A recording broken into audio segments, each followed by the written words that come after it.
All right, in this video, we are going to talk about variables and data. So, a variable is a characteristic that varies from one person or thing to another. So, some examples of variables are height, eye color, and age. That would be variables for humans, right? Every uh, person has potentially different height or different eye colors. Certainly, that's going to vary from person to person as well as their age. Okay, so all of those would be examples of variables of humans. The length of a song in seconds, that would be a variable for songs. So if you have some songs on your phone or through a service, they're going to have different lengths. So that is, again, something that's going to vary from song to song. The number of touchdowns scored would be a variable for NFL seasons, right? That the number of touchdowns scored is going to be change, right? Potentially from season to season. Okay, so all of those things would be examples of variables. We're going to classify variables according to certain types. So the first classification is a quantitative variable, and that is a variable that has a number value. So something like height and age would be quantitative variables for humans. If, say, you measured their height in inches or feet and their age in years, that would come out to be a number. The length of a song in seconds, right? That would be some number of seconds, so that would be a quantitative variable. The number of touchdowns scored in an NFL season would be a quantitative variable, right? That's going to come out to be a number. So if the variable has values that are numbers, it's called quantitative. So, on the other hand, a qualitative variable is a non-numerically valued variable. So that would be a variable that's not measured with numbers. So, for instance, eye color or marital status, those would be qualitative variables for humans, right? Eye color would be like brown or green or blue or whatever, right? Those aren't numbers, right? And so, therefore, that's a qualitative variable. The genre of a song would be a qualitative variable for songs. So, like hip hop or rock or country western, right? Those would be different types of genres, and so those wouldn't be numbers. Okay. And the graduation status of a student would be a qualitative variable. So whether a student has graduated or not. So that would be yes, they graduated, or no, they didn't graduate. Quantitative variables are also called categorical variables as well. That's another name for that. So you might see that if you're reading through other sources. Okay, so we've talked about qualitative and quantitative, and now we're going to talk about discrete versus continuous. It's a little bit harder to explain a discrete variable, and sometimes there's kind of a blurry line between those things. Um, it's difficult to explain this exactly, so just going to give you some examples. So a quantitative variable is called a discrete variable if all of its possible values can be listed, even if the list might continue indefinitely. It'd be an infinite list, right? And so, for instance, the number of points scored by LeBron James in basketball is a discrete variable. So 0, 1, 2, 3, and 4, and so on and so forth, right? I could list all the possible values that could be scored in a basketball game. And the list would be infinite, right? But you could still list it out normally. So an example of, say, something that you couldn't list, right, are all of the decimal numbers. You probably never tried to do that, right? But you can't make a list like this list right here of all of the decimal numbers. It's just not possible to do. And that's I could explain to you why that's so, but it's kind of beyond the scope of our class. So I don't really want to get into that. But if it were possible to say, like, score decimal numbers of points in basketball, then that would probably be a continuous variable, but it's not, right? In basketball, it's the points are whole numbers, right? And so you can't score 5.6 points in a basketball game. You can score 5 or 6, right? But nothing in between. So that fact alone makes it so that this is a discrete variable. All right, a continuous variable or a quantitative variable is called a continuous variable if it's possible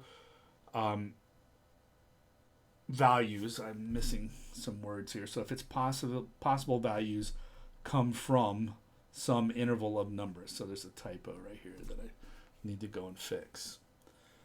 All right, so Usain Bolt's time in a 100-meter race is a continuous variable, right? So Usain Bolt's time could be something like 9.58 or 9.654 or 9.2313 or 9.323, right? So decimal numbers, and so and any numbers in between those are possible times, right? Usain Bolt could have a time between 9.58 and 9.654, right? So it's basically a big range of numbers where Usain Bolt's time could come from. And like I mentioned to you, it's impossible to make an orderly list of all of the decimal numbers in a certain range. So that would be called a continuous variable. All right. So you might say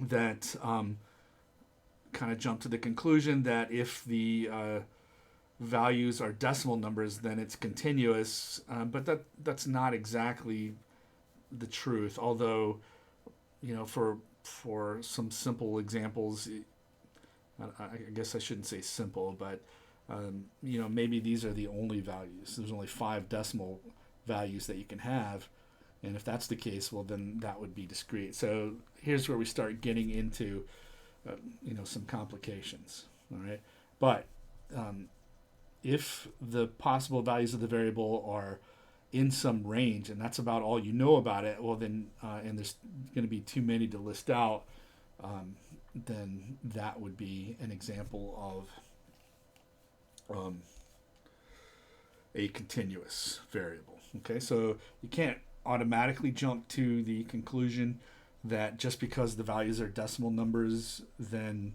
it's going to be continuous, but it's a pretty good hint, and I'm not going to try and trick you on this topic here, because like I said, there's some underlying concepts that we can't really go into. It takes a lot of math to explain that really well, and we're just not going to go there. Okay, so here is our classification of variables, just kind of a recap of the previous slides. We have a variable, right? And those break down into qualitative, right? They have non-numeric values, and quantitative. Quantitative have numeric values. And then quantitative values break down into either discrete, if you can make a list of all the possible values, even if it's an infinite list, and then continuous. And remember, continuous come from a range of numbers, usually decimal numbers, and in a certain range, and that turns out too many to make a list of. Okay. All right. Some more definitions. So data, are the values of a variable for one or more people or things, right? And so those would be the actual values that occur. So Octavio takes the practice SAT 3 times, and he scores 1080, 1245, and 1520. So the data here would be 1080, 1245, and 1520. The variable would be Octavio's SAT scores, okay? And those would be the data. All right, so these are the actual scores and outcomes in that case. And this slide is pretty obvious, but data obtained from a qualitative variable is called qualitative data, and we have the same definitions for our quantitative, right? So that comes from a quantitative variable. Discrete data comes from a discrete variable. Continuous data comes from a continuous variable. Right? So we classify data as well as variables. All right. So when we collect data from a particular variable or set of variables, the set of all the data is called the data set. So that's all of the data that you have. Each individual piece of data in the data set is called an observation, right? So a data set is a collection of observations here. So if we're talking about one particular number, we'll call that an observation. If we're talking about all of the data, we will call that the data set. Okay.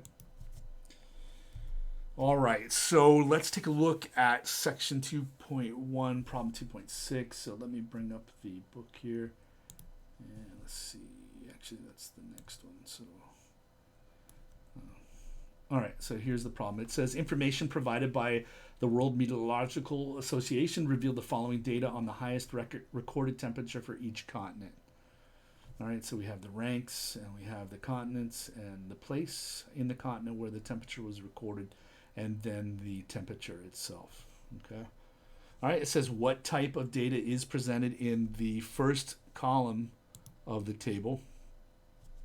All right, so these are numbers, right? And so that is called quantitative data, right? And then quantitative data is also can be broken down into discrete or continuous. This is discrete, right? We can list that. In fact, these numbers are listed out. Okay. Now, there are some other further classifications that you'll see people make, but we won't go into that here. All right. B. What type of data is presented in the second column of the table? Well, these are just names of the continents, right? These are not numbers, and so therefore this is qualitative data. What type of data is presented in the fourth column of the table? Okay, so in the fourth column, it says it has temperatures, right? And the temperatures are listed here. And so number one, this is quantitative data, right? The data are numbers. All right. And so now you might say, hey, well, this is probably continuous. Okay. In fact, these aren't listed as decimal numbers, right? But really, depending, the temperature could be something in between 131 and 134. So 131.1, 131.2, 131.3. Is it possible to have temperatures that are decimal numbers? And the answer is absolutely yes. So even though they did not display these as decimals, right? If you think about how temperature is, right, you could have a temperature of any decimal number kind of in this range, and so therefore this is continuous data. So that's kind of what I was talking about. Don't automatically jump to the conclusion about that whole numbers are considered discrete data, and decimal numbers are considered as continuous data. Okay, it just kind of depends. And now somebody might argue, say, hey, well, we only care about these whole number temperatures, and if that's the case, then you might have somebody consider these as discrete data as well. So don't kind of sweat it too much. There is a little bit of gray area about how some people interpret this. Not everybody does that the exact same way. But on the test, right, I will ask you, and I'll make it more obvious. I'm not going to try and trick you on the test when it comes to discrete or continuous, or for that matter, on really any question. It says D, what type of data is provided by the information that Death Valley is in the United States, right? That would be qualitative data, right? We're talking about the location of these, the country in which these points are located, okay? All right. All right, let's take a look at problem number 2.8.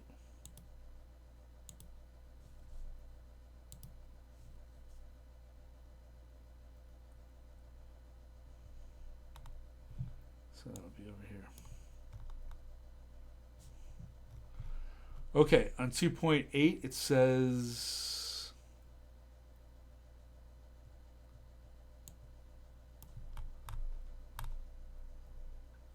an online article from the Washington Post titled Facebook Joins Ranks of Largest IPOs in U.S. History gave the following information of the top 10 IPOs, initial public offerings of stock in the United States as of May 2012.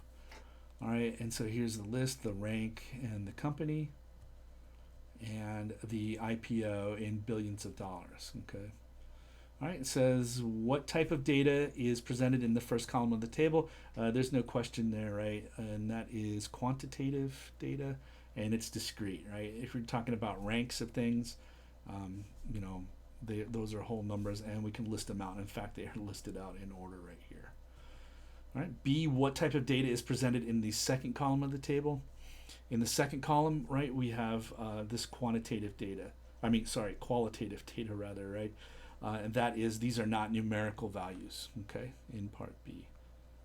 All right, it says what type of data is presented in the third column of the table. All right, and so here, looking at this, right, then looking at it, we can see these are decimal numbers, right? And so you might think, hey, should this be continuous data, right? But this is actually in billions right here, okay? So, this is 17.86 times 1 billion. So actually you would have to move, right, this decimal 9 places over here. So it's 1786 and then 7 zeros after that, okay? And so really these are whole numbers. If you look at that, 17.17,860,000,000, right, is what this number is. And that is a whole number if you consider that in billions. So again, they're trying to be a little bit tricky about how they present this. This would actually be discrete. So that's what I was saying. You can't automatically assume just because these are decimals, right, that it's continuous. Okay. In fact, monetary amounts, right, we only really list those out to 2 decimal places. And so if you only use 2 decimal places, a finite number of decimal places, then you can actually list out all of the values in an orderly way, even though it might be not entirely obvious as to how you would do that. So again, we're starting to get a little bit too complicated than I want to get about this. But I just thought I would point out these problems because they can be a little bit tricky. Also, right, there might be some people that might just say, hey, we can just consider this as continuous, and it's not a big deal, even though with dollars and cents we only use 2 decimal places, right, for the cents. What's the harm in treating this as continuous? So that's also some people's philosophy. All right, so it's also not a hard and fast rule about how people how statisticians do things like that. So again, don't fret. A lot of times students will worry about this, and it's natural because some of the underlying ideas are kind of complicated. On the test problems, you'll see some of the problems on the quiz. I'm not going to be very tricky about those things at all. Okay. All right. It says what type of data is provided by the information that Facebook is a social networking business, and that would again be an example of qualitative. Right. It's not numerical. It just lists the type of company that Facebook is. Right. And so that would be qualitative data. All right, and so I think that is it for this section 2.1. So from the book, you should work these homework problems and then work on the quiz. These will just ask you to work problems similar to the ones that I've asked you to work there. Okay, and that is it for this video.